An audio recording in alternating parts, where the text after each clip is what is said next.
Senhoras e senhores, neste momento vamos dar início à solenidade, convidando para compor o palco para registrarmos esse grande momento com muita honra o Dr. Vinícius José da Silva Nina, presidente da Sociedade Brasileira de Cirurgia Cardiovascular. Acompanhando o Dr. Carlos Manuel de Almeida Brandão, vice-presidente da Sociedade Brasileira de Cirurgia Cardiovascular. Dr. Gustavo Ieno Judas, diretor financeiro.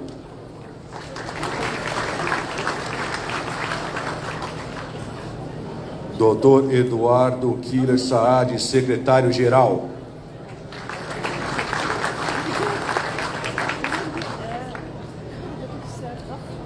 Dr. Fernando Antônio Luquezzi, diretor científico.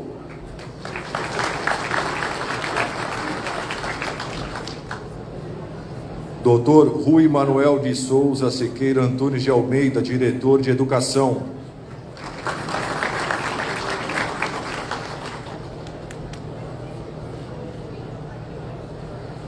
Dr. Wilson Luiz da Silveira, diretor de eventos.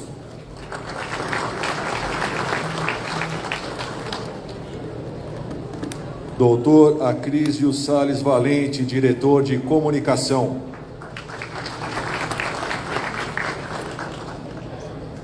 Dr. Pedro Rafael Salerno, diretor de departamentos especializados. Dr. Josalmir José Melo do Amaral, diretor de defesa profissional.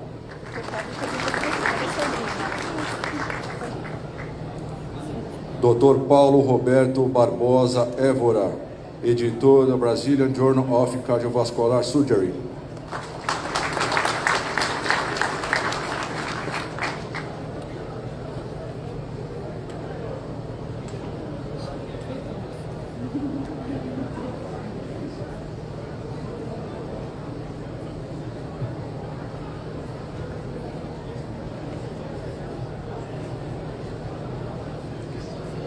Dr. Luiz Cláudio Moreira Lima, presidente do Conselho Deliberativo.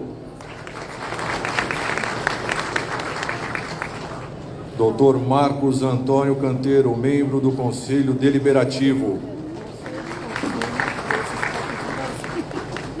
Dr. Valdester Cavalcante Pinto Júnior, membro do Conselho Deliberativo. Doutora Valquíria Pellicer Campagnucci, membro do Conselho Deliberativo. Dr. Renato Tambellini Arnone, presidente da Sociedade de Cirurgia Cardiovascular do Estado de São Paulo.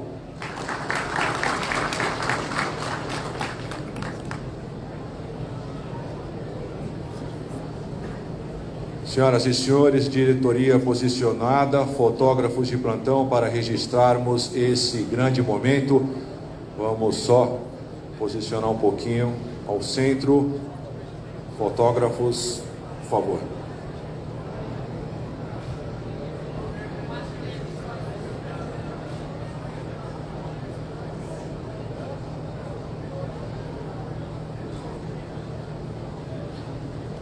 Parabéns à Sociedade Brasileira de Cirurgia Cardiovascular. Uma salva de palmas, por gentileza. Peço, por favor, que os nossos convidados retornem aos seus lugares de origem, permanecendo para o seu pronunciamento o Dr. Vinícius José da Silva Nina.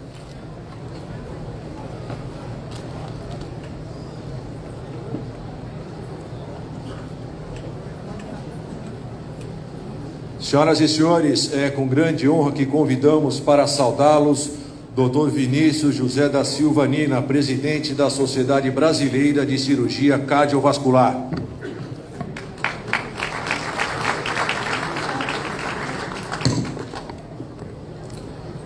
Muito bom dia a todos, sejam muito bem-vindos ao nosso 50º Congresso da Sociedade Brasileira de Cirurgia Cardiovascular. É um dia festivo, é nosso jubileu de ouro. E aqui, nesses poucos minutos, eu pretendo fazer um resgate histórico de tudo que a sociedade viveu até hoje e isso obra de muitas mãos, de muitas cabeças brilhantes, pensantes, que a gente tem a honra de ter conosco hoje nessa plateia.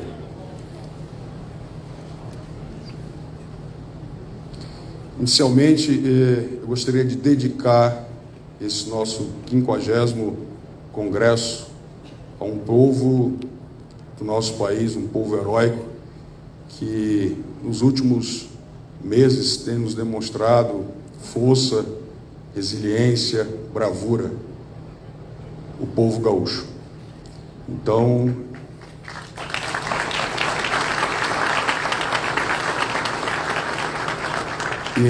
e aos nossos valorosos cirurgiões cardiovasculares gaúchos que estão aqui.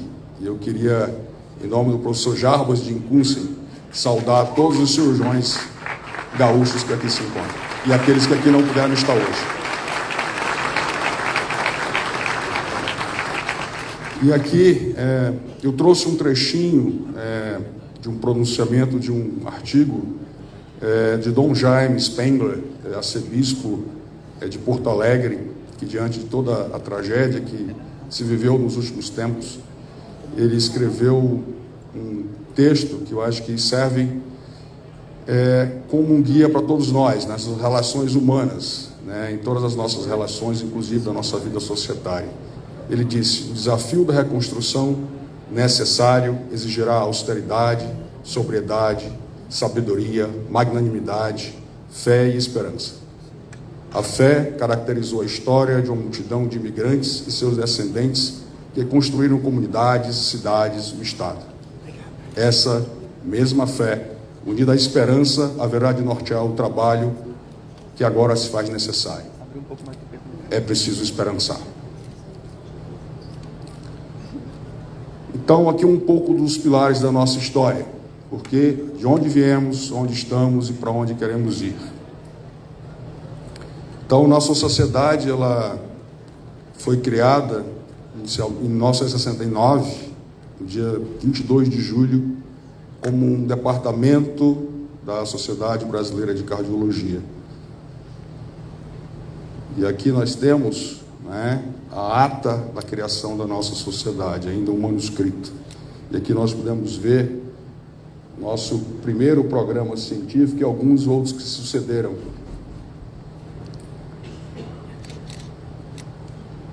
E vejam, a nossa sociedade, ela foi criada com esse objetivo aqui que nós estamos vendo hoje nesse auditório repleto: congregar especialistas que se dedicam à cirurgia cardiovascular.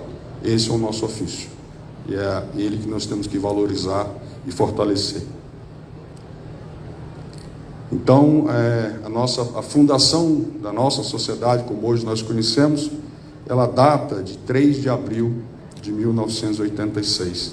Aqui tem a ata, já tínhamos máquina de datilografia, não precisou ser mais manuscrita, e o nosso primeiro estatuto. E aí, nossa sociedade só cresceu, né? Aqui nós já temos nosso primeiro exemplar, né? A primeira publicação em 1984, da Revista Brasileira de Cirurgia Cardiovascular. E hoje nós temos esse layout, a revista completamente eletrônica.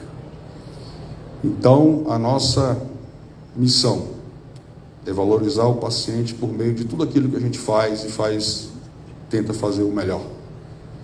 Desenvolver de maneira científica e educacional todos nós. Excelência, né? Mostrar a excelência daquilo que a gente faz através das nossas publicações. Promover a educação médica continuada, credenciar e criar novos centros de treinamento e conceder o título de especialista, né, que é o que todos os jovens cirurgiões almejam, como aconteceu no dia de ontem, que nós tivemos 78 novos colegas fazendo a prova de suficiência. Aqui, esse documento é o termo, né,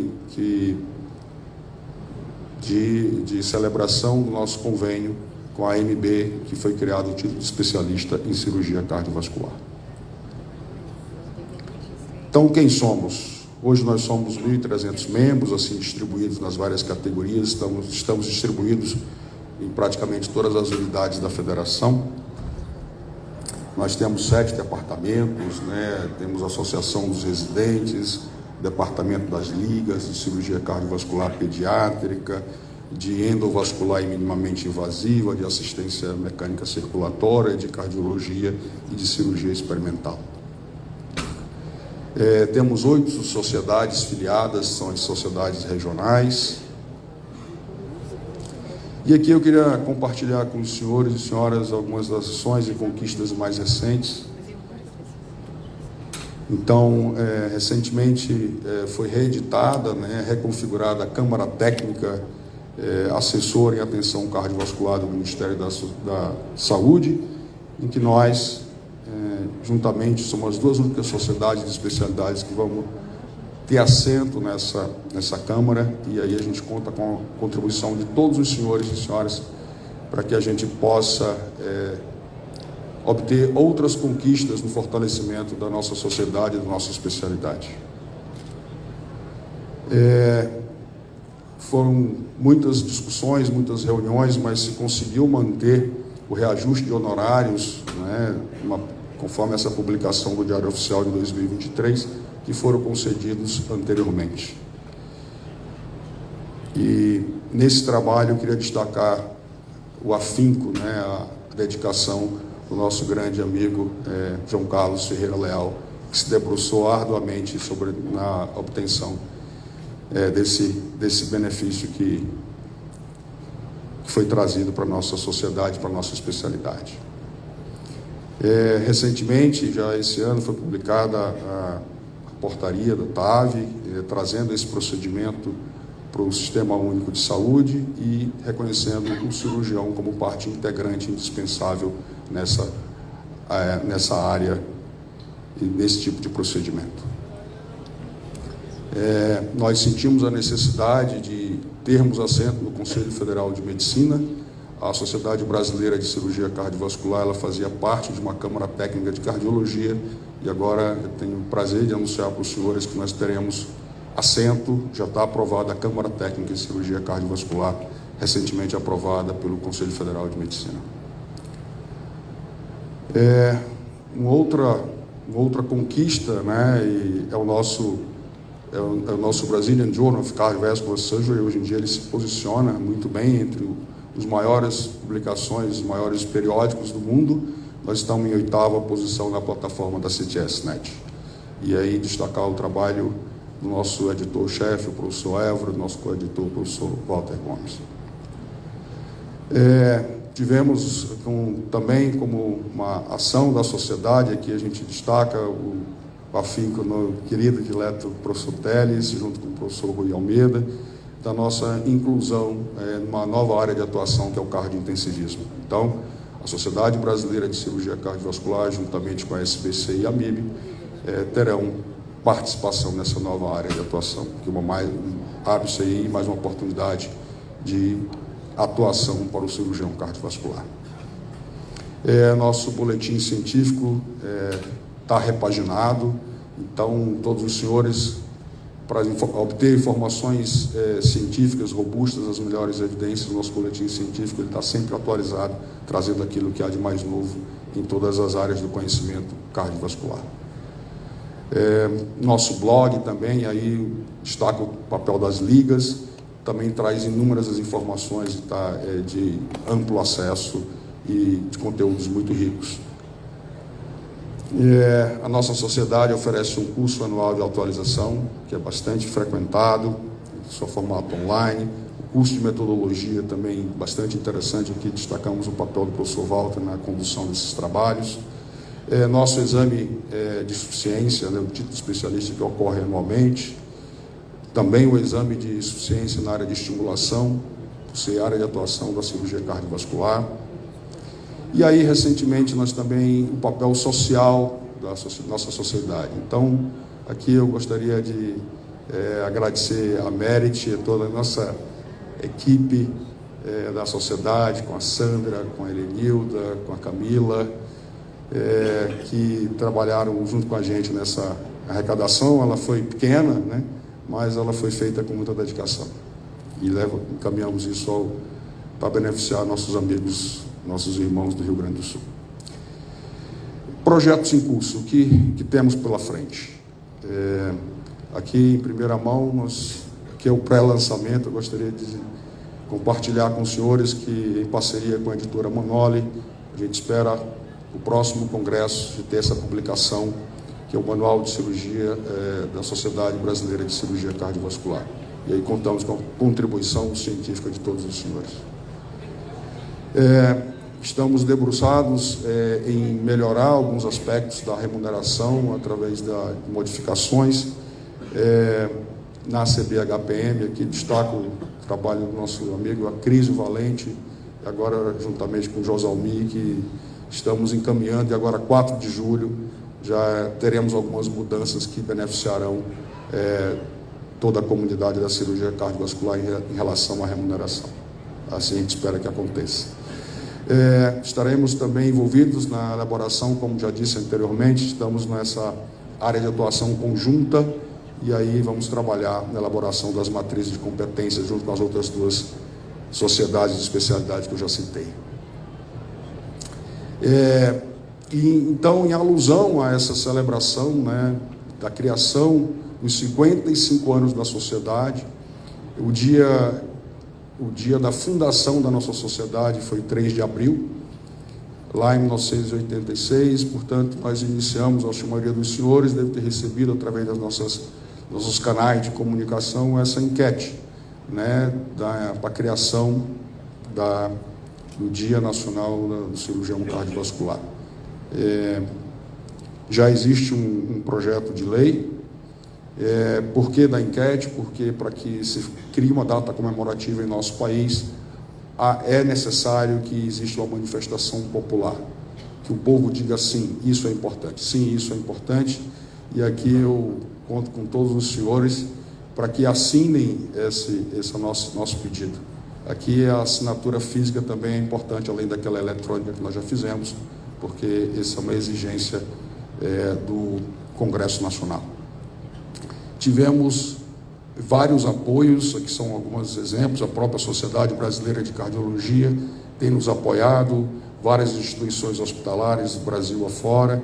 Também foi uma outra exigência da mesa diretora da Câmara dos Deputados. Então, aqui é só para ilustrar alguns apoios que nós recebemos de várias partes do Brasil. Devido às mudanças na formação, né, as reformulações recentes, a partir deste ano nós faremos o teste de progresso anual dos médicos residentes, que está sendo capitaneado na nossa sociedade pela Diretoria de Educação com o professor Rio Almeida. Isso aqui é o Diário Oficial da União, a publicação que prevê a necessidade desse exame anual, para que ao término dos 5 anos o nosso egresso ele possa ser titulado.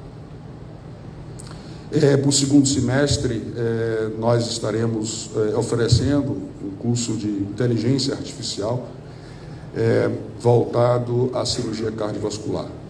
Já no início desse mês, já houve uma reunião para discutir o marco regulatório da inteligência artificial em medicina. Portanto, não podemos ficar de fora desse momento. É importante estarmos presentes. E aí é uma oportunidade para capacitarmos os nossos cirurgiões para esse novo momento da prática médica. Estamos envolvidos na participação das diretrizes de ensino coronariana crônica, juntamente com a Sociedade Brasileira de Cardiologia, nas doenças da aorta, um position paper que vai ser publicado futuramente no Brazilian Journal. E são essas e outras, e a gente sempre conta, né? A sociedade somos todos nós, com contribuições, com sugestões, para que a gente possa crescer, avançar e fortalecer a nossa sociedade. E já próximo de finalizar a minha fala, vem um momento de agradecimentos. Gostaria de agradecer a gestão atual, as gestões anteriores, né? Eu também fiz parte dela. Então, todas essas pessoas que estão aqui junto conosco, cada uma tem seu papel, cada uma tem sua contribuição extremamente valorosa para tudo que está acontecendo hoje, especialmente para esse congresso. Então, eu saúdo aqui o Gustavo, o Carlos Manuel e o Arnone, porque são a comissão local aqui de São Paulo para esse congresso, que trabalharam juntamente com a sociedade brasileira para que esse congresso acontecesse.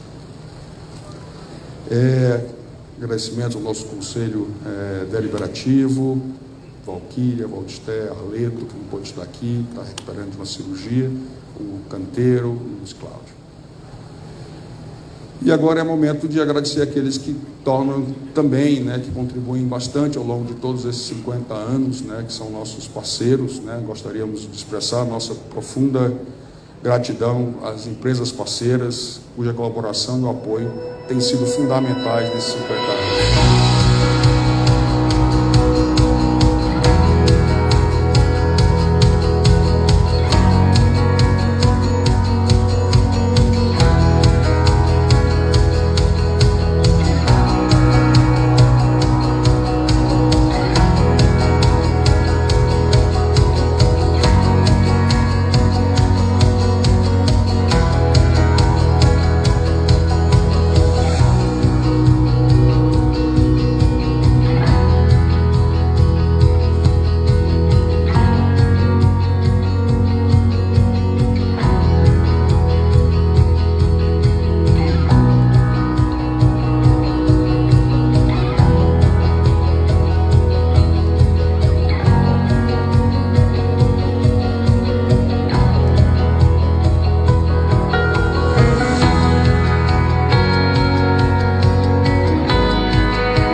Então, para encerrar, nós vamos ter agora uma homenagem aos construtores da nossa história.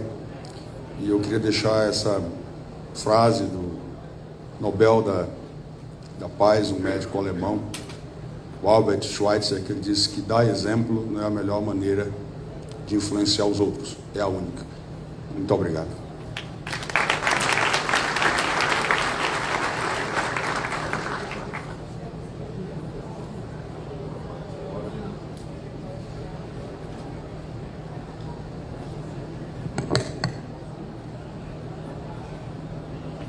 Muito obrigado, doutor Vinícius. Agradecer também aos patrocinadores que tanto colaboram. Senhoras e senhores, nós tivemos uma pequena mudança no nosso protocolo. Nós teríamos agora, então, homenagem aos ex-presidentes da sociedade, mas nós vamos, então, passar para a palestra magna. Então, eu quero convidar ao palco os coordenadores da sessão, Dr. Vinícius José da Silva Nina e o Dr. Marco Antônio Praça Oliveira, para que, então, ambos possam receber o nosso convidado. Por gentileza, doutores, podem se posicionar no palco. Já estarei anunciando o nosso convidado de honra, que já está também no auditório, o doutor Milton Malui Filho. Uma salva de palmas, por gentileza.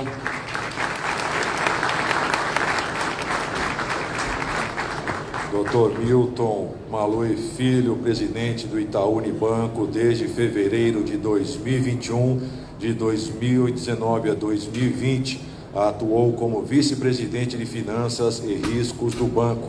Também foi CEO do Banco Itaú Corp Banca no Chile, de 2016 a 2018, onde liderou o processo de integração entre o Corp Banca e o Banco Itaú Chile. Entre 2012 e 2015, além de diretor-presidente da Redcar S.A., empresa de meios de pagamento eletrônicos do Itaú Unibanco. Atuou também como diretor executivo do banco, responsável pela área de cartões de crédito e parcerias com grandes varejistas. Nascido em 1976 em São Paulo, Brasil, Milton está há 22 anos na organização e se tornou sócio em 2011. Nesse período, ocupou posições de liderança no Itaú BBA, nas áreas internacional, de produtos, de operações, na tesouraria e na mesa de clientes, além de ter atuado como diretor comercial do Corporate and Investment Bank. O tema que será abordado: como exercer uma posição de liderança. Mais uma vez, uma salva de palmas. Muito obrigado pela presença.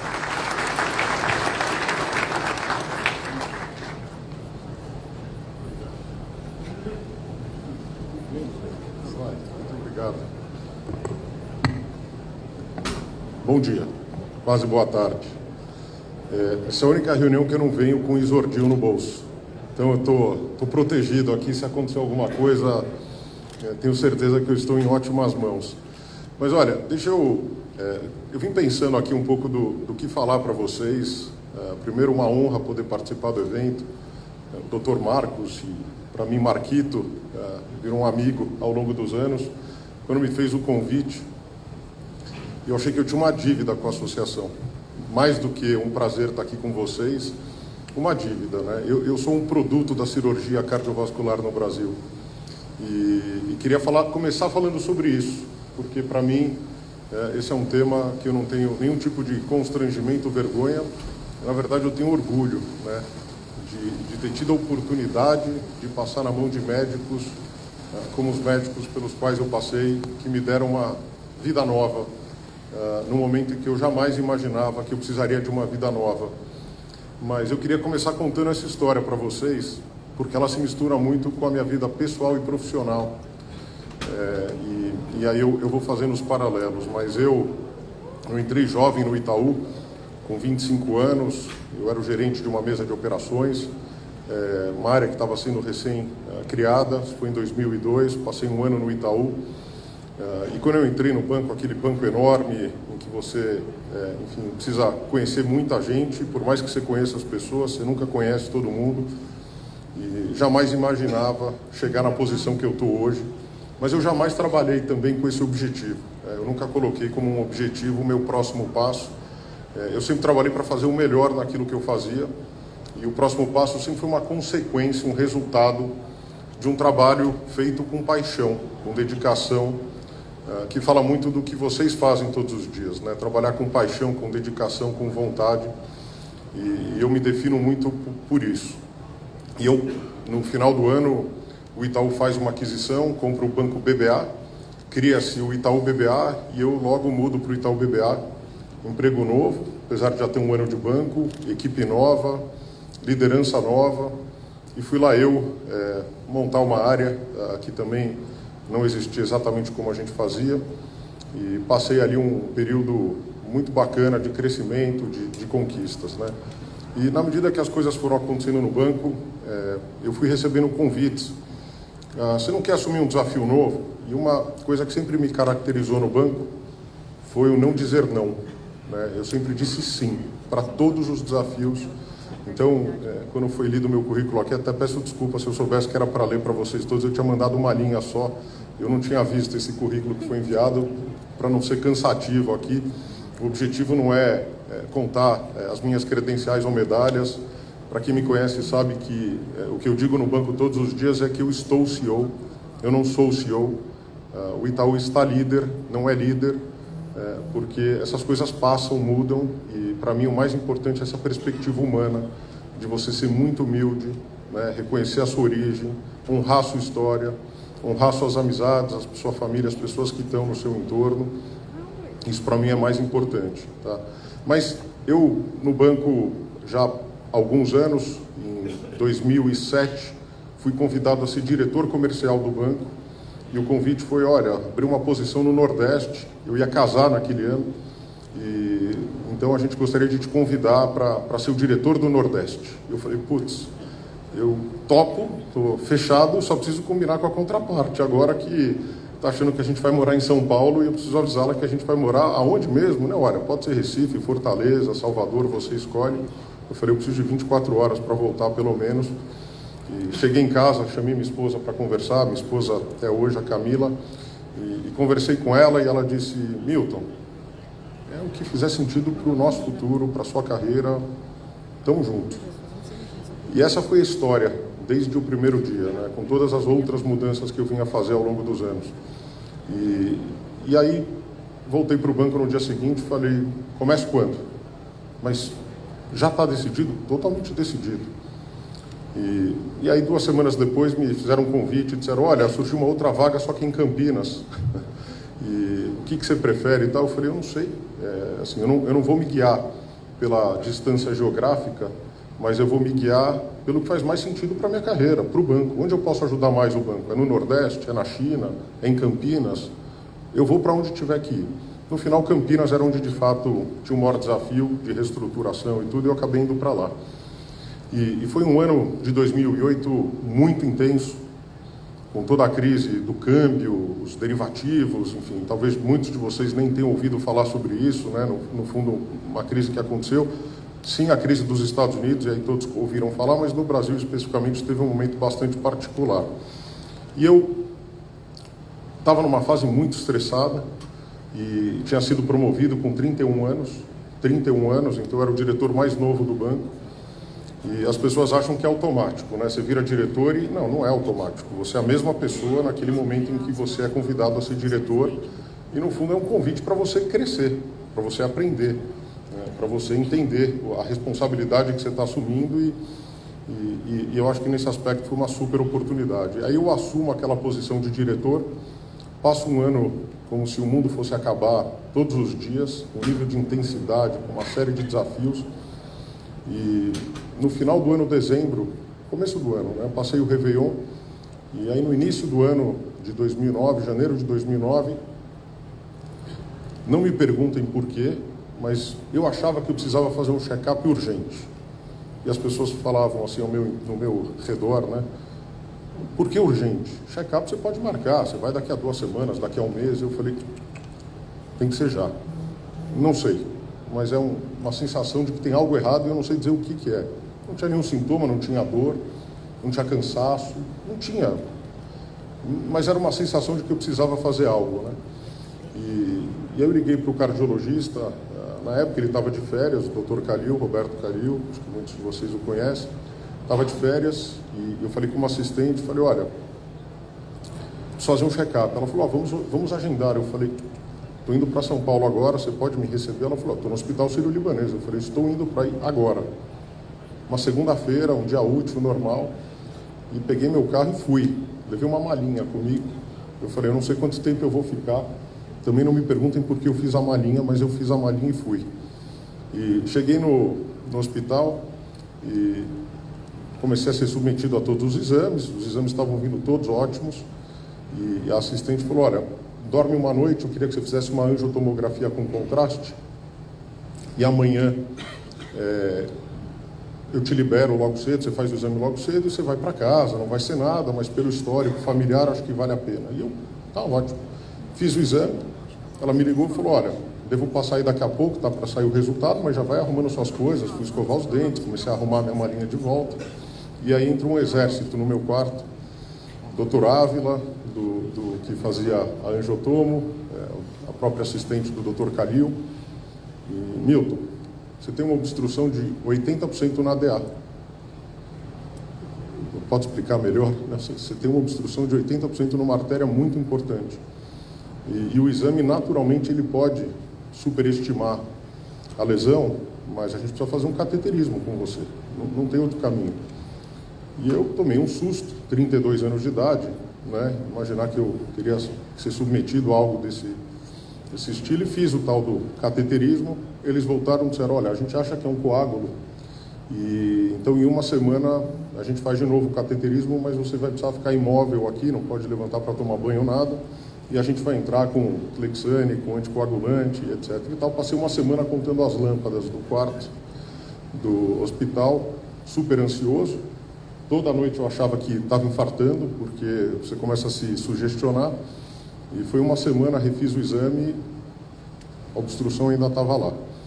Aí eles entraram e disseram, você vai ter que operar, porque você está numa bifurcação da DA, e se a gente colocar um stent, e eu já vou encurtar a história para poder falar do resto, não vai funcionar, a gente acha que o melhor procedimento é o procedimento cirúrgico. E aí a minha família colapsou, minha mãe, minha esposa, recém-casado e tal, e eu falei, pode marcar. Super pragmático, falei, se esse é o procedimento, é o que tem que ser feito.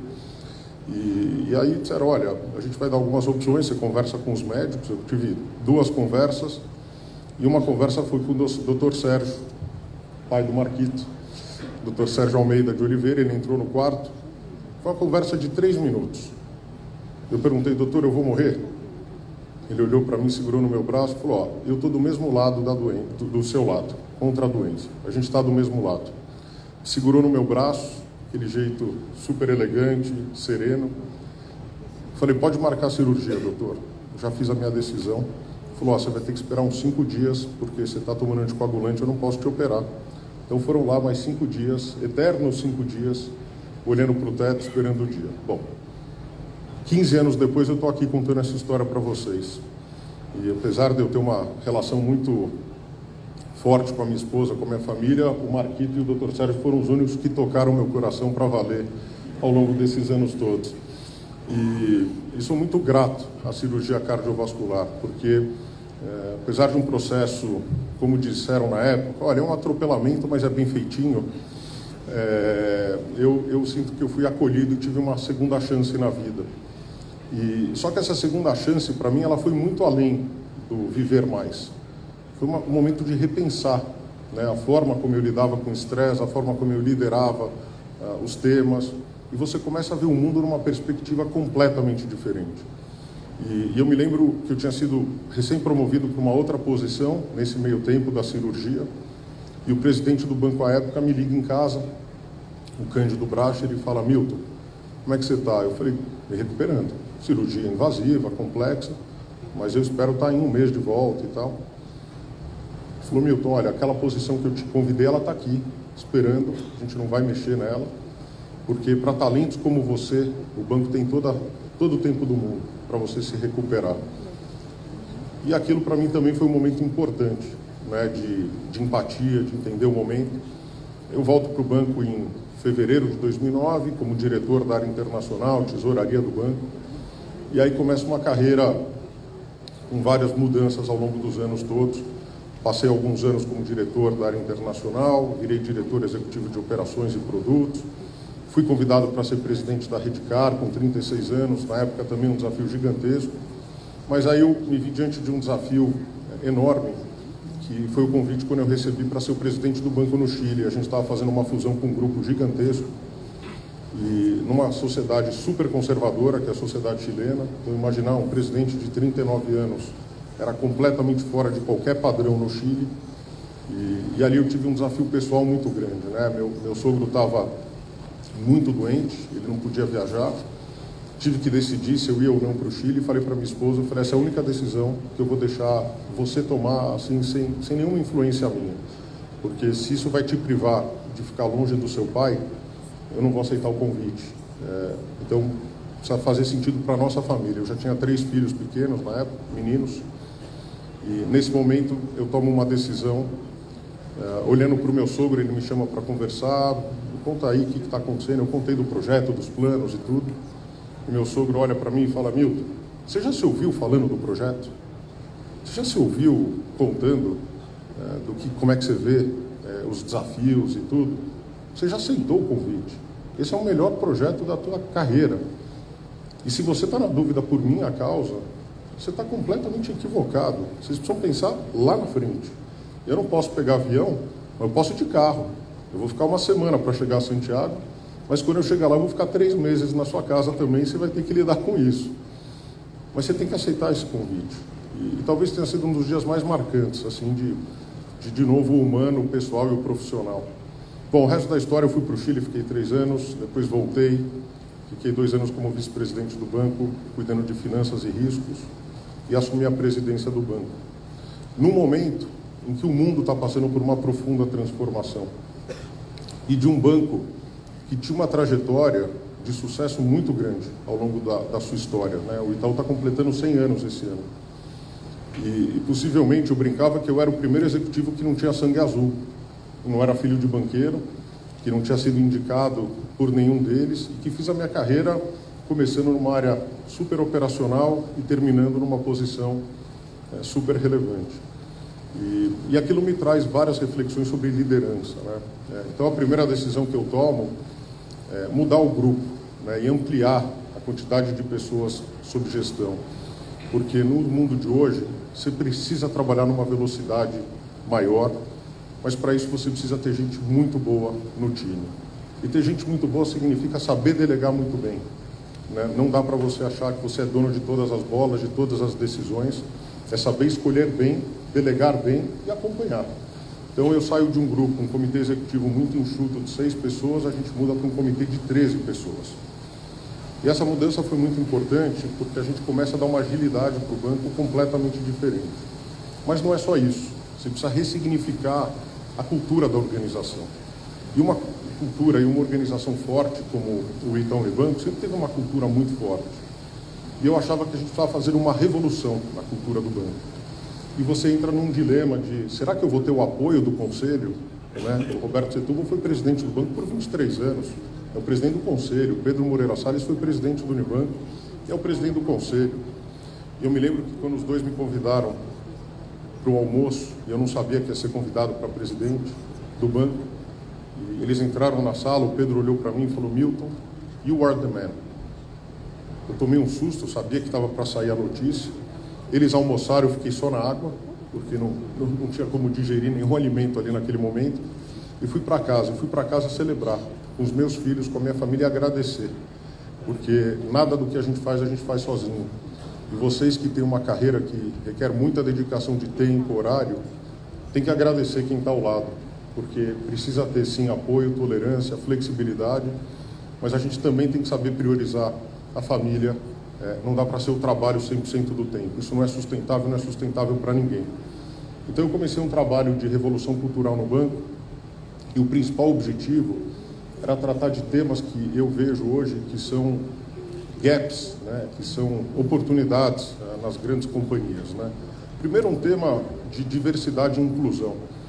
Você falar de diversidade é muito fácil, da marketing, da Ibope, mas se você não enfrentar essa agenda para valer e dar oportunidade para os diferentes, né, e criar um ambiente inclusivo, mais do que diverso, inclusivo, você não vai prosperar, porque você vai ser diverso no início, mas não é sustentável porque você não é inclusivo. Então eu abri uma agenda e um dos nossos pilares da nossa cultura é a gente é diverso e inclusivo. O segundo ponto é que numa organização também com o sucesso que a gente vinha tendo, você corre o risco de ficar com pontos cegos e achar que você é dono da verdade, que você tem todas as respostas. Super obrigado. Não veio o Isordil, mas a água está aqui. Então você não é dono da verdade, você não é dono da razão. Em um mercado em profunda transformação, você precisa ter um olhar para fora completamente diferente. Você precisa sim reconhecer o que o concorrente está fazendo e fazendo melhor do que você. Você precisa estar aberto a ouvir mais o cliente e levar muito a sério a questão da centralidade no cliente. Então, eu trouxe para eles que a gente devia ter como um dos pilares da nossa cultura algo que é a gente não sabe tudo. E as pessoas diziam, mas você está estimulando a gente não saber tudo. Eu falei, eu não estou estimulando isso, eu estou declarando que a gente não sabe tudo, para que as pessoas tenham consciência de que elas não têm todas as respostas. Era muito difícil você ir numa reunião e as pessoas falarem, eu não sei. Todo mundo tinha resposta para tudo. Muitas vezes eram meros palpites, mas é em cima dessas informações que você toma as maiores decisões. O banco está presente em 19 países, tem 2 trilhões e 800 bilhões de reais em ativos, tem 1 trilhão e 300 bilhões de reais em carteira de crédito, tem 100 mil funcionários, 3 mil agências no Brasil. Então, todos os números do banco são gigantes. Se você toma uma decisão errada, que vai impactar 70 milhões de clientes, você está impactando a vida das pessoas. Você não está atendendo a expectativa dos seus clientes. Então, o nível de responsabilidade é muito grande. Então, o A Gente Não Sabe Tudo tinha muito essa lógica de te trazer para a terra. Pé no chão, humildade, reconheça que tem gente fazendo coisas melhor do que a gente, esteja aberto ao aprendizado, estude, visite, faça benchmarks, vá para fora, entenda o que está acontecendo em outras geografias, antecipe movimentos que estão acontecendo em outros países ou tendências, e esse foi um trabalho muito importante. E o outro item da cultura que para mim era muito relevante naquele momento, as organizações do Brasil sempre foram muito hierárquicas, os bancos principalmente, né? Eu me lembro quando eu entrei no banco, os diretores eram chamados, e não eram médicos nem advogados, de doutores. Então era doutor Roberto, doutor fulano, doutora Ciclana. O doutora eu trouxe aqui, nem tinha doutora na época, né? Normalmente eram doutores. E era um ambiente muito diverso nesse aspecto, muito diferente do que a gente está acostumado. Então, trabalhar e humanizar uma organização de 100 mil habitantes era um dos meus objetivos. Pô, eu tenho sangue vermelho, não sou filho de banqueiro, vim de uma origem, de uma família muito boa, de uma qualidade de recursos, vivi muito de perto a falência da empresa do meu pai, com 16 e 17 anos, então a minha vida passou de uma vida muito boa por uma vida de grandes dificuldades, e com 18 anos meu pai falou, filho, até aqui eu vou, daqui para frente é com você, eu não tenho mais como te sustentar, corre atrás, vai à luta. Então você lembrar da tua origem, né, e saber que você dá cada passo, e cada passo tem que ser bem dado, e você tem que trazer as pessoas junto com você e liderar um time. Eu precisava mover a cabeça de 100 mil pessoas, né? Não basta eu querer que a cultura seja diferente se as 100 mil pessoas não acharem que a cultura tem que ser diferente. Então a melhor forma de liderar, na minha opinião, é liderar pelo exemplo. Não há uma decisão que eu tome no banco que eu não tenho a tecla SAP na sequência da decisão. Olha, eu prefiro fechar esse negócio, eu prefiro fazer dessa forma. Por quê? Por isso, por isso, por isso, por isso, por isso. As pessoas olham e falam, pô, eu entendi o racional da decisão, cultura. Poxa, ele não vai fazer esse negócio por quê? Porque não é ético. E para a gente a ética é inegociável. Então são valores atemporais que a gente carrega e tem valores, você precisa aprender a ser ambidestro no momento de mudança. Trazer até aqui aquilo que te trouxe de valores que são muito fortes, como visão cliente, performance e ética, mas você tem que ser capaz de se adaptar aos movimentos e às mudanças com muita velocidade. E você precisa contratar pessoas melhores do que você. Você não pode ter medo da sombra. Você tem que fazer com que os times sejam times de alta performance. E você não pode fazer escolhas pensando, esta pessoa pode ser melhor do que eu e pode vir a ocupar o meu lugar lá na frente. Tomara que isso aconteça. E o que eu digo no banco todos os dias é que todos nós vivemos uma corrida de bastão. O meu objetivo é entregar o bastão para o próximo corredor na melhor posição, na melhor velocidade, e este próximo corredor que faça a melhor corrida, porque talvez ele tenha um perfil melhor do que o meu para correr aquele trecho da corrida. E você tem que saber a hora de levantar a mão também e identificar que é a hora de passar o bastão. Essa não pode ser uma decisão que vem do conselho. Claro que sempre pode, mas cada um de nós ter essa capacidade de refletir todo dia, de fazer uma autoavaliação é fundamental. Então, foi dessa forma que eu vim construindo, é dessa forma que eu tenho liderado o banco, humanizando as relações. Eu brinco com a turma do banco, que quando eu entro no banheiro do banco, e certamente vocês já passaram por isso nos hospitais, em vários lugares, tem os funcionários que eu falo que acham que são invisíveis. Então, quantas vezes eu não entro no banheiro do banco e falo bom dia, e o funcionário que está lá arrumando o banheiro, ele não me responde. Não é porque ele é mal educado, é porque ninguém dá bom dia para ele normalmente. Então ele não responde porque ele acha que não é com ele. Não é comigo que estão falando. Aí eu falo bom dia pela segunda vez, ele não responde, na terceira vez ele olha, é comigo? Bom dia, doutor. Eu, bom dia, o senhor está bem? Como é que está o seu trabalho aí? Está tudo em ordem e tal? Está precisando de algum apoio? E daqui a pouco as pessoas me chamam pelo nome. E as pessoas começam a andar no banco e dá bom dia para todo mundo. Porque o Milton deu bom dia, e eu ouvi ele dando bom dia no banheiro. Eu vou dar bom dia também. Eu acho que o funcionário do banco nunca se sentiu tão presente. E ele é igual a qualquer um de nós, né? Ele só teve uma oportunidade, uma história diferente, né? Isso vale para todos nós aqui nessa sala hoje. Tenho certeza que cada um de vocês aqui seria capaz de contar uma história com desafios, com superação. A minha é só mais uma história.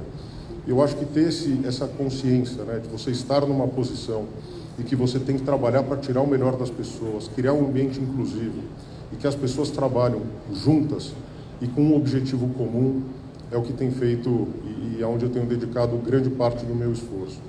E eu não sei como é que eu estou de tempo aqui, Marquito, eu não sei se abro para perguntas ou se eu vou trazendo mais alguns pontos, mas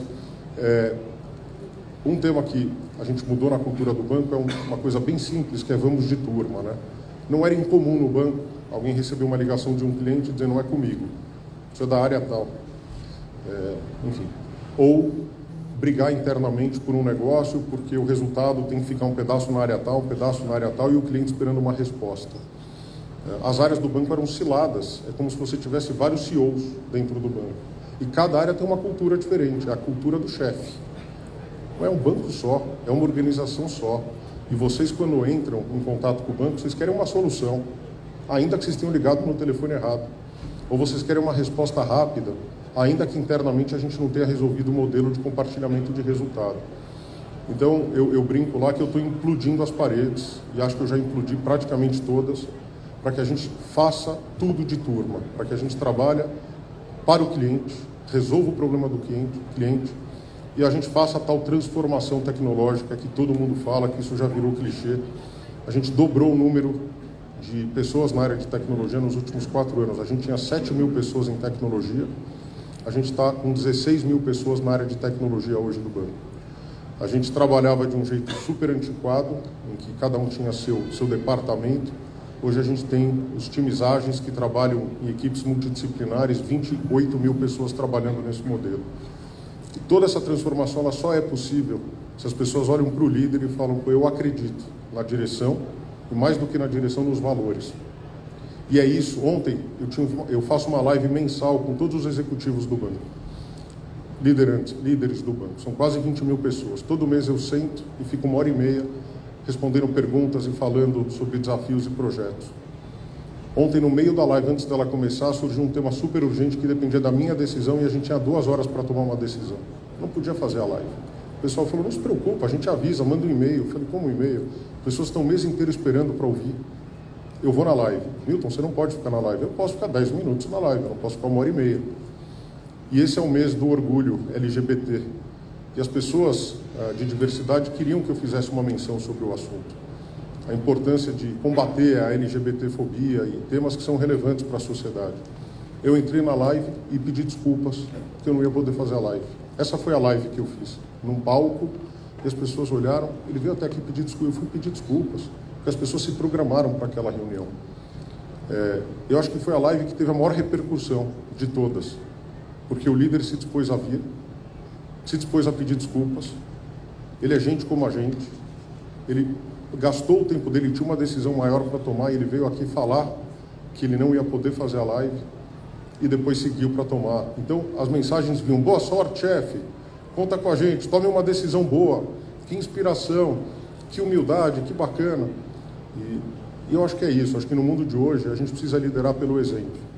liderar de uma forma que as pessoas olhem e digam, putz, é esse o modus operandi que eu quero seguir, é dessa forma que eu quero ser quando eu crescer e aprender, e valorizar o diferente, né?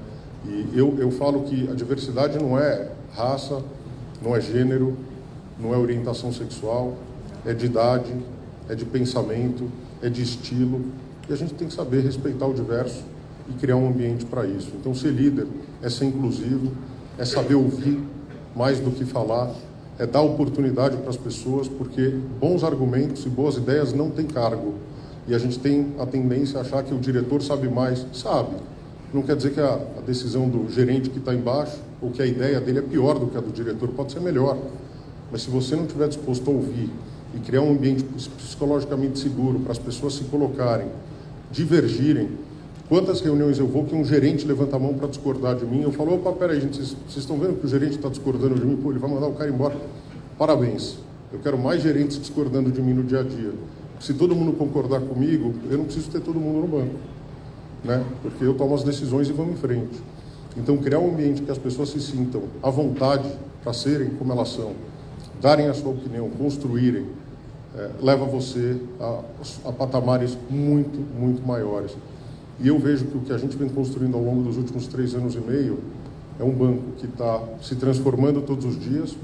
É quase o Benjamin Button, quer dizer, 100 anos e querendo ser jovem, mais jovem todos os dias. E é isso que a gente vai buscar, porque no final de contas a gente precisa honrar nossa história sempre, mas olhar os próximos 100 anos. E eu paro por aqui.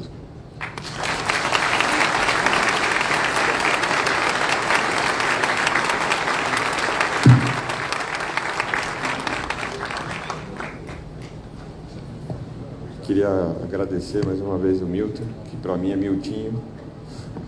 A gente acabou na cirurgia descobrindo que tinha um monte de amigos em comum e ficamos amigos. E às vezes nós tomamos decisões erradas que podem afetar a vida de uma pessoa. Se ele toma uma decisão errada, são 70 milhões de pessoas e enche o nosso consultório com uma decisão errada.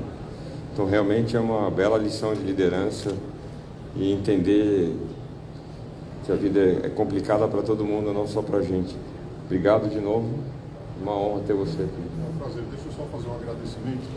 Olha, pessoal, eu quis ser breve e espero não ter aborrecido aí a tarde de vocês ou a manhã de vocês, mas mais uma vez eu queria agradecer e dizer o quanto eu respeito e como a gente tem realmente uma cirurgia cardiovascular de primeiro mundo no Brasil, é referência. E dizer que eu estou aqui hoje graças a vocês, graças aos estudos de vocês todos, a liderança de vocês, e que vocês movem o ponteiro da sociedade, da saúde, faz com que, enfim, os nossos dados demográficos avancem cada vez mais. Então, para mim, foi como eu disse, era uma dívida, mas não uma dívida aquela que você paga com dor, aquela que você paga com gratidão. Quando o Marquito me fez o convite, eu falei, Marquito, não precisa nem gastar um segundo me explicando o que é, eu quero, eu vou. Porque, para mim, vai muito além da minha experiência no banco, tem a ver com o que eu vivi na pele, a importância disso. Então, eu queria dividir a minha história com vocês e agradecê-los aí por tudo, por todo o apoio. E Marquito, o Dr. Sérgio, que eu tenho ele, fez a diferença na minha vida. Então, obrigado mais uma vez, espero não ter chateado vocês aqui com as minhas palavras, mas que vocês tenham um bom evento e parabéns aí pelo 50º ano, ou 50º congresso de vocês. Parabéns. Obrigado.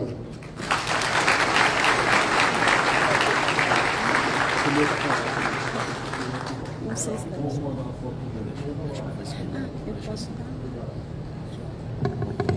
Muito obrigado aos coordenadores da sessão, doutor Vinícius, doutor Dalonga, doutor Milton, Malu e Filho, muito obrigado pela presença.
Uma salva de palmas, por gentileza.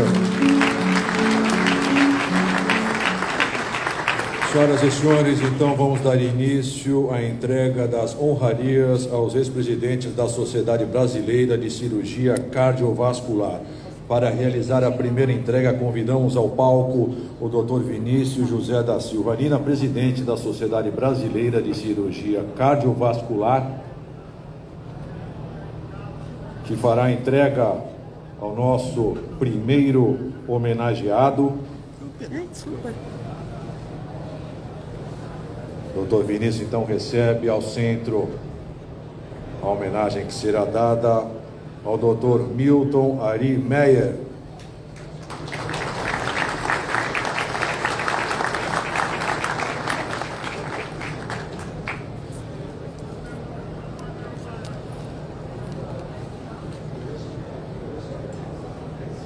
Fotógrafos preparados. Momento muito especial de entrega às homenagens aos nossos ex-presidentes.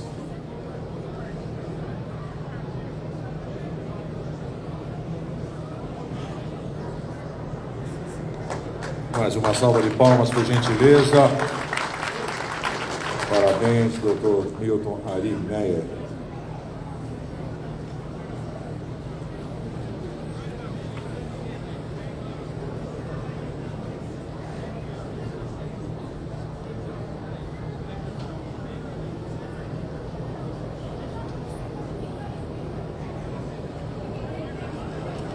Para realizar a segunda entrega, convidamos ao palco o Dr. Carlos Manuel de Almeida Brandão. Fará a entrega ao Dr. Fábio Bisegli Jatene. Por gentileza, então, Dr. Carlos Manuel de Almeida Brandão, para a entrega ao nosso homenageado, o Dr. Fábio Bisegli Jatene.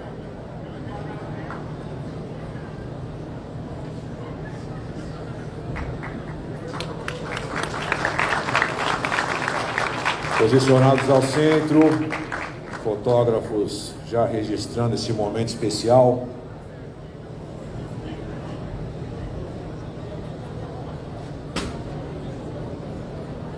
Mais uma salva de palmas, por gentileza. Convidamos agora para a terceira entrega o Dr. Acrísio Salles Valente. Por favor, suba ao palco para entregar a homenagem ao Dr. Gilberto Venossi Barbosa, aqui representado pelo Dr. Fernando Antônio Luquezzi.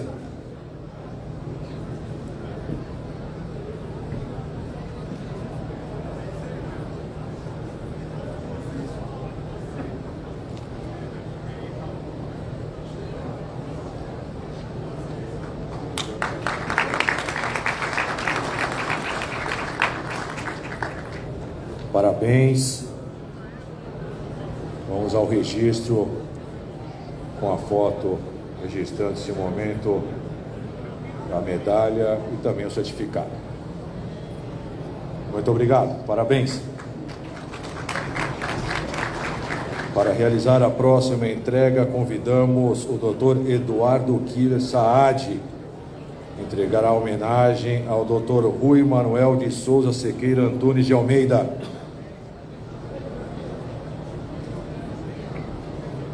Dr. Eduardo se posicionando para entregar, então, a homenagem ao Dr. Rui Manuel. Posicionados ao meio.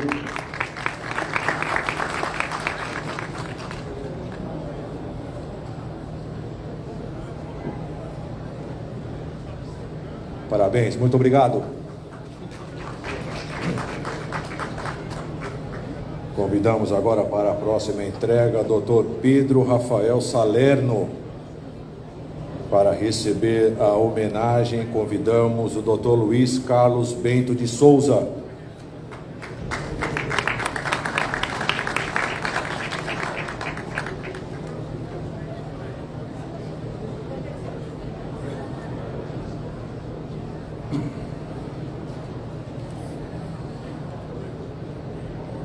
Dr. Pedro, nesse momento, entrega a homenagem ao Dr. Luiz Carlos Bento de Souza, onde registramos esse grande momento.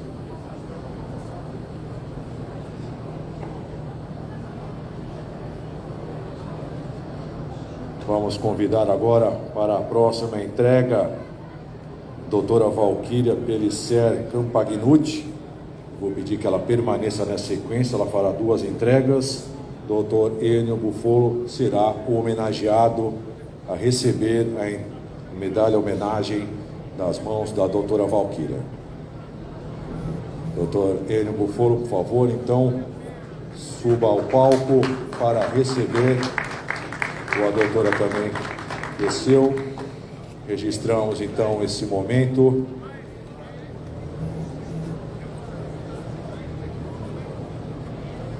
Doutora Valquíria permanece no palco, doutora Valquíria Pellicer Campagnucci, para realizar a entrega ao doutor Noedir Antônio Grupo Stolf.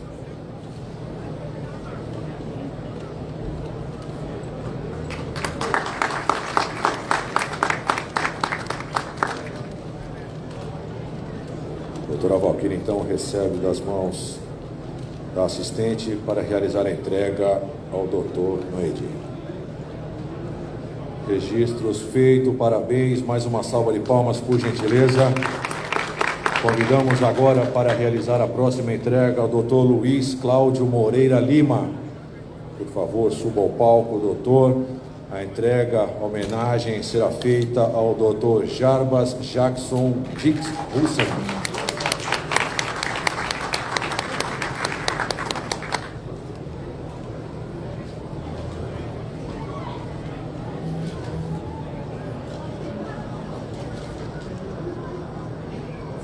Momento de registro, Dr. Jarbas, então, recebe a sua homenagem.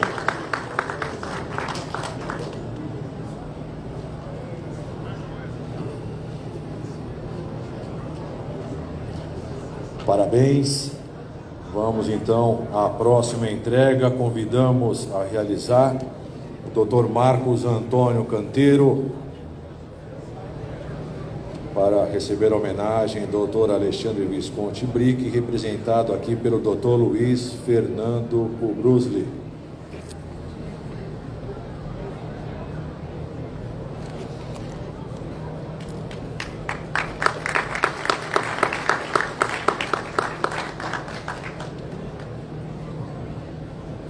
Parabéns.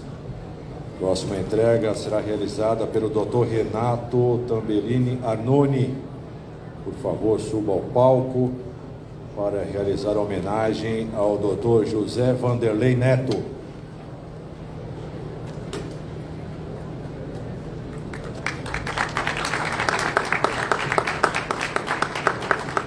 Neste momento, então, o Dr. Renato entrega a homenagem ao Dr. José Vanderlei Neto.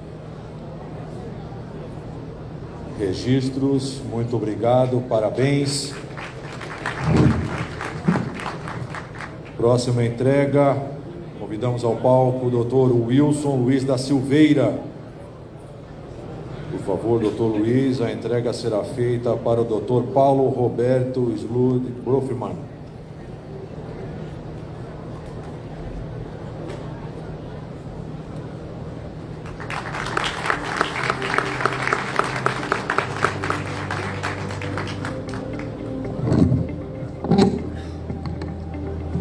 Muito obrigado, parabéns. Próxima entrega será feita pelo Dr. Valdester Cavalcante Pinto Júnior. Por favor, suba ao palco para realizar a entrega homenagem ao Dr. José Teles de Mendonça.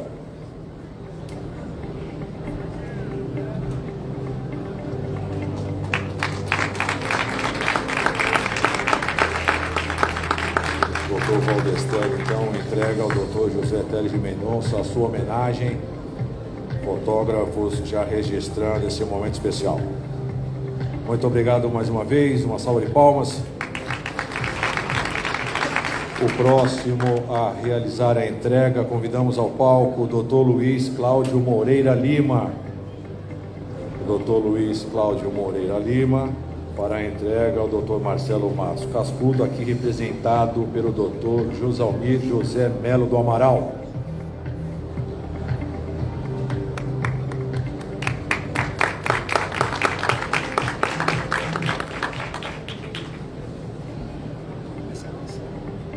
Dr. Luiz, então, nesse momento, entrega homenagem ao Dr. Josalmir, aqui representando o Dr. Marcelo Matos Cascudo.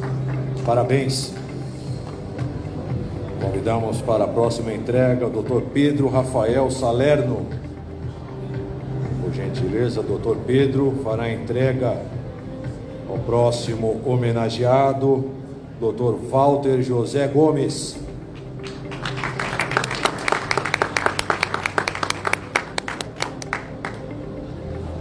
Por favor, Dr. Walter, receba então das mãos do Dr. Pedro a sua homenagem.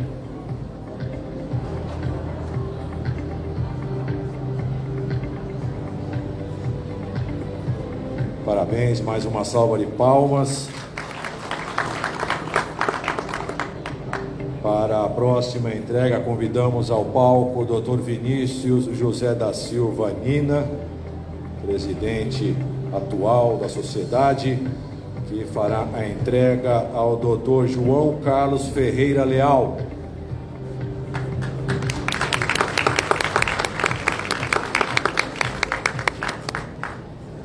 Então, o Dr. João Carlos Ferreira Leal está subindo ao palco para receber então a sua homenagem. Vamos ao registro. Parabéns, muito obrigado. O próximo a ser convidado para a entrega, Dr. Luiz Cláudio Moreira Lima, por gentileza.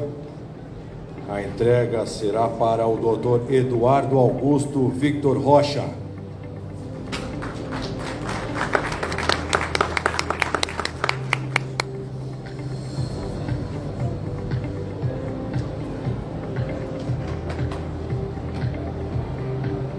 Parabéns pela homenagem.